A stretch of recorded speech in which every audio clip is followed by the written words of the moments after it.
Bien, muy buenos días, queridos hermanos. Dios les bendiga. Es para mí un privilegio maravilloso poder unirme a hermanos en otro continente a través de estos medios y poder compartir la palabra de Dios. Yo creo que no hay nada mejor, no hay ningún un vínculo más estrecho y más especial que este. Me gustaría compartir con ustedes en esta mañana. Nosotros estamos de madrugada, pero en esta mañana de sábado, un pensamiento de parte del apóstol Pablo. Allí en el libro de Filipenses, la carta del apóstol Pablo al libro de Filipenses. Y antes de poder leer, debo decir que las cartas del apóstol Pablo representan una experiencia de aprendizaje para todos los que estamos en este camino cristiano, sobre todo en el área de la oración, en el área de la oración. Porque el apóstol Pablo fue un hombre que desarrolló una experiencia de oración extraordinaria. Y nosotros que estamos en este camino y que debemos aprender a orar, debemos hacerlo a través de la misma escritura. Y encontramos entonces que en sus cartas, cuando él habla de la oración, no lo hace como pudiéramos verlo comúnmente. A veces nosotros hablamos de la oración y pudiéramos tomarlo sin pensarlo como una palabra automática, pero cuando él escribía sobre la oración, de allí podemos nosotros extraer cosas interesantes. Por eso quisiera, no sé si me lo permiten, orar para comenzar, ya que estamos hablando de la oración, orar para abrir la palabra de Dios. Oremos. Padre nuestro que estás en el cielo, en esta hora, Señor, al abrir tu palabra, te pedimos que abras nuestro entendimiento para comprenderla. En el nombre de Cristo Jesús. Amén. En el libro de Filipenses, como le estaba mencionando, en los primeros versículos, y esto sucede también en otros libros, vemos nosotros cómo la oración está muy marcada. En el versículo 4 encontramos lo siguiente, Filipenses capítulo 1, versículo 4, dice, siempre en todas mis oraciones rogando con gozo por todos vosotros. Y ya aquí vemos nosotros que el apóstol Pablo tenía una frecuencia en la oración intercesora que es interesante. Él dice que siempre, y esto lo vemos en todas sus cartas. Para él, la oración era un asunto indispensable y la oración intercesora era parte de su identidad. Y dice que esta oración la hacía rogando, quiere decir que tomaba tiempo para poder pensar en aquellos hermanos que estaban a la distancia, después de haber ido a todos estos lugares, y oraba por ellos. ¿Y cómo era esa oración? Veamos nosotros ahora el versículo 9. Y lo que me gustaría es que usted vaya contrastando su forma de orar con la forma como el apóstol Pablo lo hacía. Dice el versículo 9. Y esto pido en oración, que nuestro amor abunde aún más y más en ciencia y en todo conocimiento, para que aprobéis lo mejor a fin de que seáis sinceros e irreprensibles para el día de Cristo, llenos de frutos de justicia que son por medio de Jesucristo, para gloria y alabanza de Dios. Veamos rápidamente lo que nos dice primero el versículo 9. Dice, y esto pido en oración. O sea, ¿qué es lo que él, cuáles eran los argumentos en su oración intercesora al hablar con el Padre por los hermanos de Filipo? Dice, él pedí en oración que vuestro amor abunde aún más y más en ciencia y en todo conocimiento. Para entender un poco más esto, debemos empezar viendo lo que estaba pidiendo. En primer lugar, estaba hablando de que él le pedía al Señor que el amor de ellos abundara. Este amor del cual habla aquí las Escrituras no es el amor que nosotros generalmente pensamos. Está hablando de un amor que está por encima de nuestro estado anímico y emocional. No está hablando de un sentimiento, un mero sentimiento, que es lo que generalmente hoy en día la sociedad interpreta como el amor. Aquí está hablando de un amor de madurez, un amor que opera en la conciencia, un amor que opera en la mente, en el consciente del ser humano. Y ese amor no es cualquier amor, es el amor ágape. Es la expresión más alta del amor. Es un amor de madurez extrema. Y es lo que él está diciendo. Él está diciendo que él, y le pide al Padre Celestial, que los hermanos puedan desarrollar este amor. Y dice, y que abunde más y más en ciencia.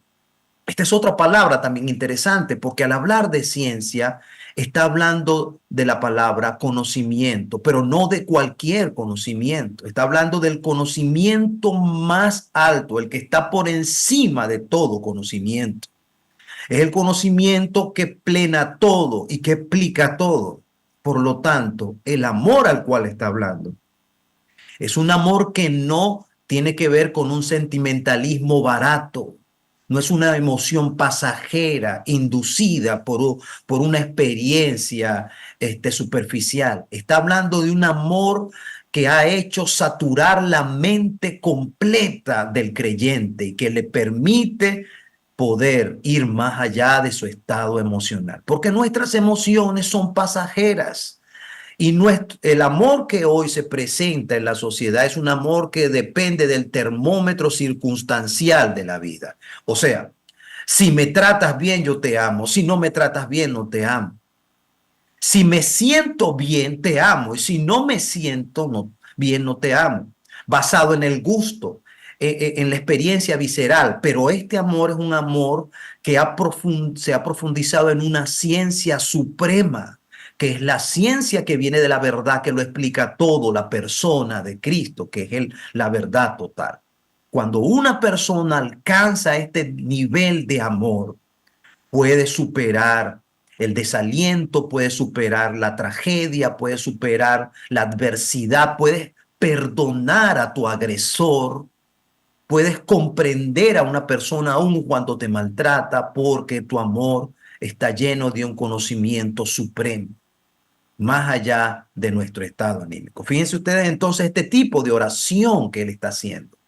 ¿Cuándo fue la última vez que oramos de esa manera por nuestros hermanos? Ahora, cuando él está orando así, al mismo tiempo él está demostrando que él ha alcanzado ese amor. Quiere decir que poder orar de esta forma significa primero experimentar esa ciencia, ese conocimiento del amor supremo. Y como lo estoy viviendo, entonces puedo pedir al Señor que suceda en otras personas. Fíjense todo lo que podemos ver nosotros en dos palabras solamente de lo que es la oración del apóstol Pablo. Por eso, orar como oraba este hombre significa una experiencia integral, una experiencia transformadora, una experiencia elevadora. Y más adelante nos sigue diciendo, vean ustedes el versículo, y esto pido en oración que vuestro amor abunde aún más y más en ciencia y en todo conocimiento. Dice, para que aprobéis lo mejor a fin de que seáis sinceros e irreprensibles para el día de Cristo. Antes de este versículo dice también en todo conocimiento. Cuando habla allí de todo conocimiento, lo que está queriendo decir es discernimiento. Tener la capacidad de poder evaluar cualquier circunstancia, por más compleja que sea, en ese amor supremo, para no tomar decisiones a priori o viscerales. Este mundo está en guerra, y está en guerra porque las decisiones que se han tomado en algunos lugares tienen que ver más con el estado anímico que con una ciencia que permita discernir más allá de cómo me siento, más allá de la ofensa. Y es lo que pide Dios que tengamos a través del apóstol Pablo en su oración intercesora. El discernimiento, poder determinar una circunstancia, un problema, un evento con una madurez cristiana. Cuando se alcanza esto, el versículo 10 entonces nos dice, para que aproveches lo mejor, para que tengas la capacidad de evaluar la situación y en cada situación que enfrentes, en un mundo que es como una montaña rusa que un día te tiene arriba y de repente te tiene abajo, en cada circunstancia tengas la capacidad de aprobar qué es lo mejor, porque estamos siendo probados todos los días bajo diferentes circunstancias. Y lo otro que dice, finalmente, a fin de que seáis sinceros e irreprensibles. Aquí la palabra irreprensible tiene que ver con que seamos personas que no seamos tropiezos para otras.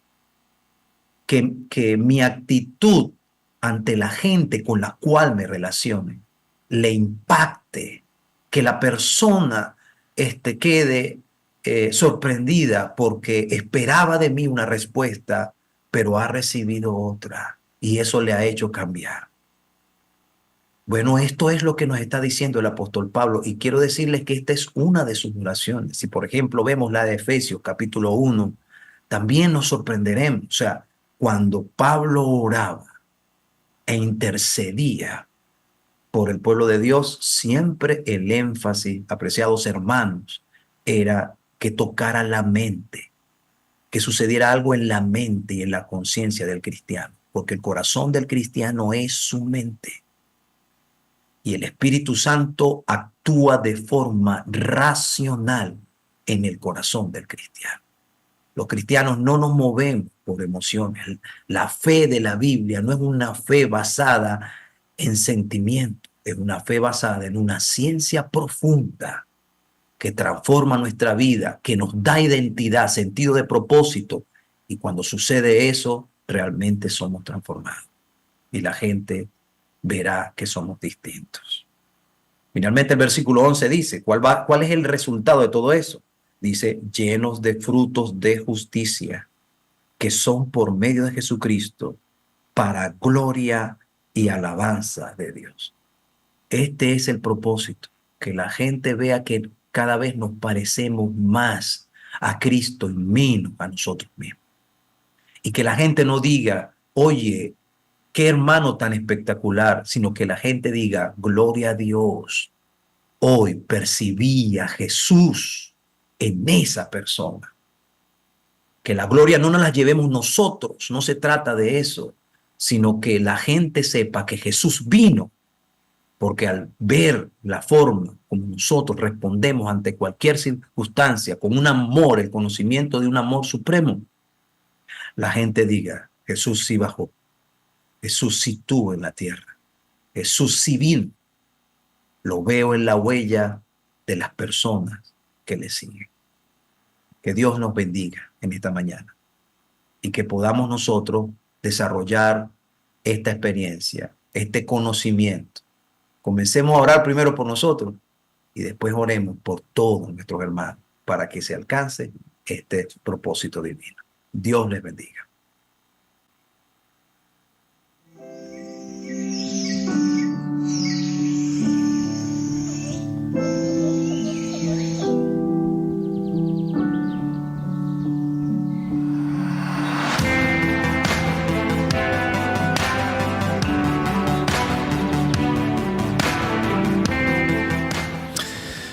Carlos, muchísimas gracias por este primer pensamiento y por esta primera reflexión que nos conecta con algo que deberíamos llevar constantemente, que es la oración con nosotros. Si nos decimos cristianos y seguidores de Jesús, ese contacto, queremos ese contacto continuo con nuestro Creador, la oración es indispensable.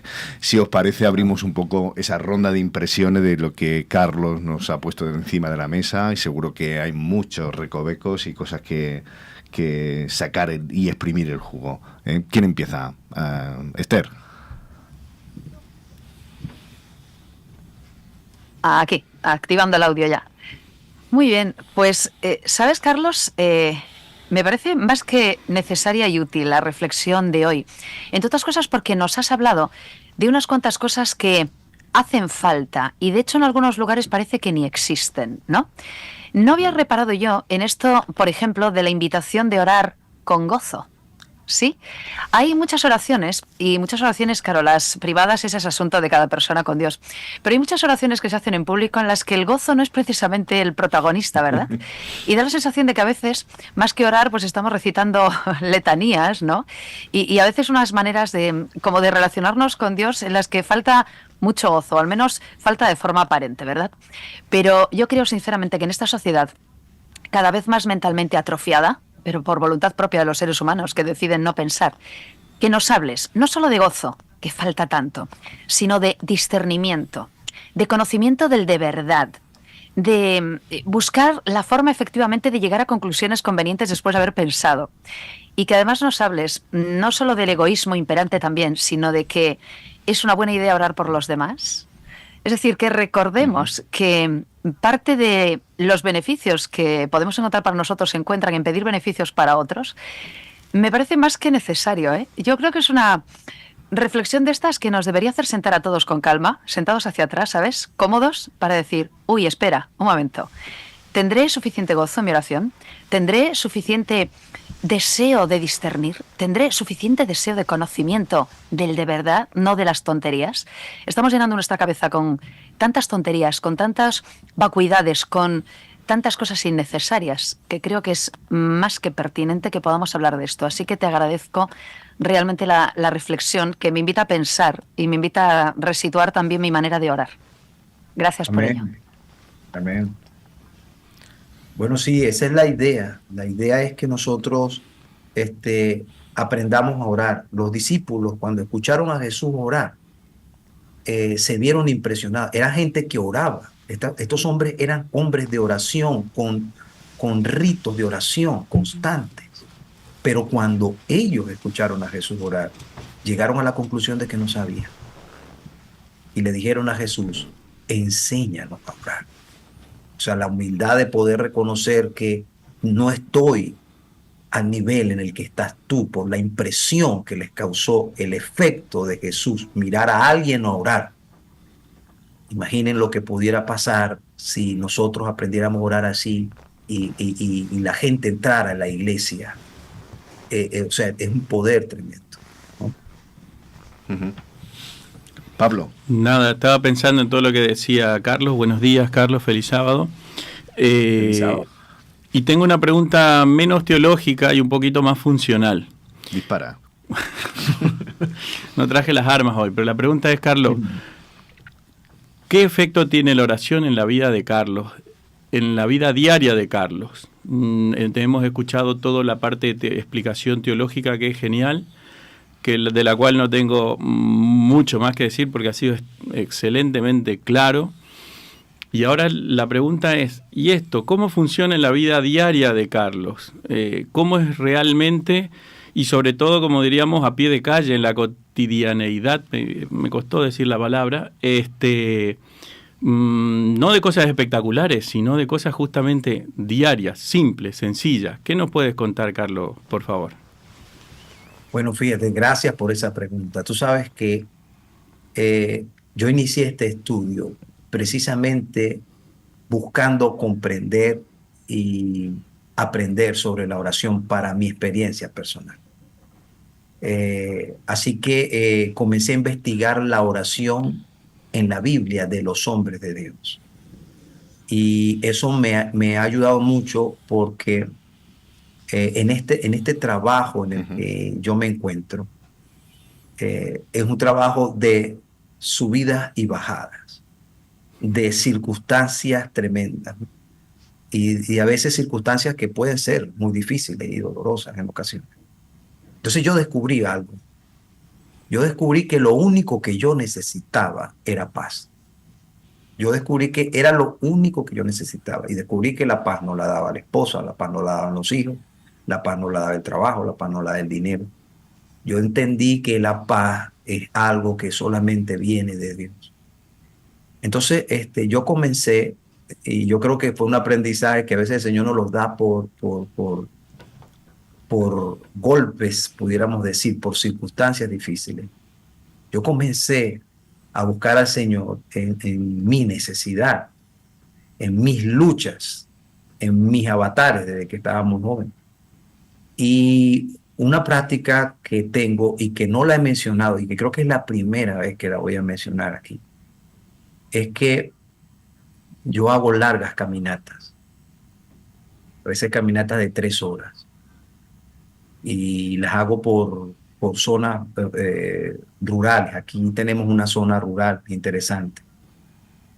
Y esa es la experiencia más extraordinaria que tengo, porque yo voy orando y voy hablando con Dios y convierto en cada elemento que observo en la naturaleza en motivo de oración. Por ejemplo, yo veo un árbol, y de verdad es la primera vez que menciono esto, pero bueno, veo un árbol y lo veo frondoso, y entonces yo le digo al Señor, Señor, así como tú le has dado savia a ese árbol para que sea frondoso, hazlo conmigo ahora. Entonces llevo a veces una libreta y comienzo a anotar las impresiones que me da. Cuando termino esa caminata, yo siento que el Señor me ha hecho una terapia extraordinaria. Y eso es un asunto que a mí me satisface mucho. O sea, me hace ser una persona más equilibrada, me hace tener paciencia y me hace manejar el estrés y todas estas cosas. Entonces, así es más o menos mi vida de oración. A mí me gusta mucho apartarme, y contemplar, y conecto con la naturaleza, convirtiendo todo de forma racional en un motivo de oración. Me llevo a veces una Biblia pequeña y empiezo a leer textos, hago anotación, y esa es más o menos la práctica que a mí me da paz. Amén. Es decir, perdón que haga un pequeña, un rescato, una cosilla que estás comentando de eso. Hay también, digamos, no solo estamos hablando de la parte teórica y teológica.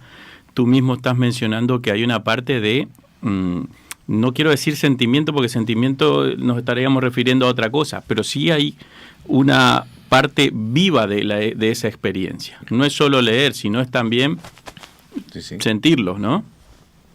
Claro, claro. Y yo lo que veo es que nosotros, y yo estudio sobre esto y he hecho estudios hasta viendo cómo funciona el cerebro cuando una persona se abstrae para buscar la presencia de Dios. O sea, qué efectos suceden en el cerebro, en la mente y en toda la vida de una persona.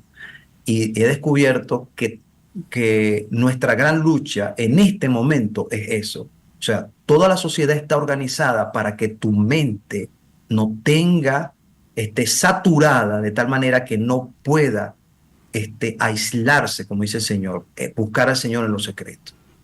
Esa es una lucha que tenemos, bárbara. Yo soy profesor, yo tengo que producir información prácticamente todos los días para dar clases todos los días. Y uno pudiera intercambiar la espiritualidad con información que, aunque es teológica, no es vivencial, y uno pudiera autoengañarse, pero lo que realmente te da esa paz que incluso te permite poder sobreponerte sobre las circunstancias difíciles es que fuiste a solas con Dios.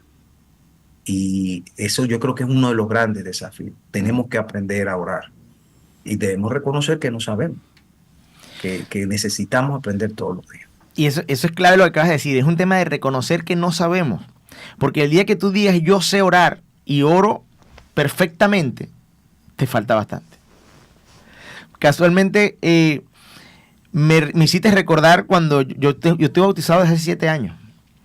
Y vengo de la iglesia católica, y cuando conocí la iglesia adventista, que los escuchaba orar a mi actual esposa, yo decía, wow, o sea, le sale tan natural. Y ella me decía, ¿quieres orar tú? Y yo no, porque, y como dice Carlos, o sea, yo decía, yo no sé orar. Cuando yo los veía orar, yo decía, oye, esto es algo bastante distinto, y se nota que hay algo distinto aquí, y yo no me creo capacitado para poder expresarme a través de la oración. Y en ese momento entendía como que era una expresión, ¿sí?, de lo que pudiera estar pasando en tu mente. Pero cuando asocias, como dice lo que nos trae Carlos hoy, que es que la escritura no puede ser apartada en el tema de la oración. O sea, ¿por qué? Porque es necesaria una relación. Como dice Carlos, es necesaria ese apartarse para tener una relación con Dios. Y esa relación nace justamente de la misma oración. Entonces ves un fenómeno cíclico, que es oración, lo veo así, ¿no? Oración, relación que luego te transforma, ¿verdad?, a ser una persona consciente de amor, ¿sí? Uh-huh.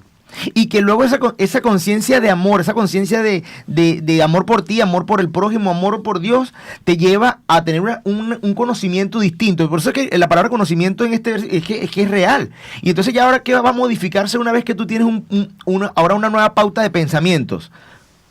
La oración. O sea, ya tú no oras como empezaste a orar al principio. Y progresivamente mejora tu relación y cambian tus estilos de vida. Y así va. Es un círculo. Y ahí notas el poder transformador que tiene la oración. Además, Orángel, he dicho una cosa a Carlos que me parece tan básica y que a veces no caemos en lo importante que es. Y es que la oración te invita a detenerte. Como vamos por la vida, vamos locos perdidos. Y además la sociedad te dice, no te detengas, no puedes, porque vamos conectando una cosa con otra, terminamos exhaustos por la noche, ¿no? Y lo único que tienes es ganas de ponerte en el sofá y que no me cuente nadie nada más, ¿eh? Y lo que hacemos es poner la televisión, el ordenador o lo que sea, o el móvil. Es porque la oración te invita a detenerte un rato y a conectarte con el cielo. Y eso nos da, en general, pánico, nos da miedo, porque si te detienes, empiezas un poco a considerar qué es lo que pasa en la vida personal.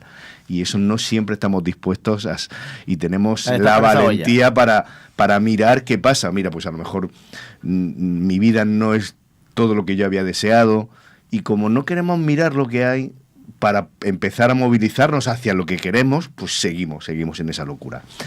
Así que podríamos estar aquí, sí, pero yo ya estoy nervioso por el tiempo. Bueno, como Pablo, un apunte breve. Más que un apunte, yo le quería pedir un aporte más a Carlos.